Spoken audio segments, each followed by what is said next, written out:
বাপ তো বাপ রহেগা, বাপ তো বাপ রহেগা।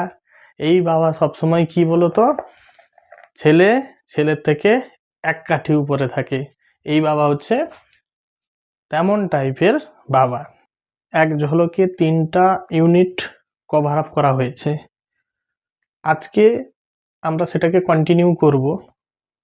গত ক্লাসে আমরা কি দেখেছিলাম? গত ক্লাসে দেখেছিলাম কি, যে স্বামীনাথন গল্পের যে কেন্দ্রীয় চরিত্র স্বামীনাথন ভেবেছিল কি, যে একটা সামান্য মাথা যন্ত্রণা যদি অজুহাত দিয়ে যাওয়া যায়, যদি সামান্য মাথা যন্ত্রণার অজুহাত যদি বলা যায়, তবে তার বাবা হয়তো তাকে ছেড়ে দেবেন।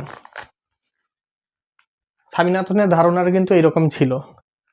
কিন্তু এ বাবা সে বাবা নয় যে ছেলের মাথা যন্ত্রণা হয়েছে এবং ছেলেকে বলবে, যা বেটা চলে যা, রাকে তোলা আছে মাথা যন্ত্রণার ট্যাবলেট খেয়ে নে আর শুয়ে যা, কিংবা চলে যা মার কাছে, চলে যা, সেখানে গিয়ে মামুনি পাবি, মহাবাত মহাশঙ্কর বিভিন্ন তেল পাবি, মাথায় লাগিয়ে দিবি আর বিছানায় শুয়ে যা। এ বাবা কিন্তু সে বাবা নয়। এ বাবা এমন ধরনের বাবা যিনি হয়তো চাইবেন যে এমন কিছু করতে যাতে ছেলের মাথা যন্ত্রণাটা কোনোদিন না আসে।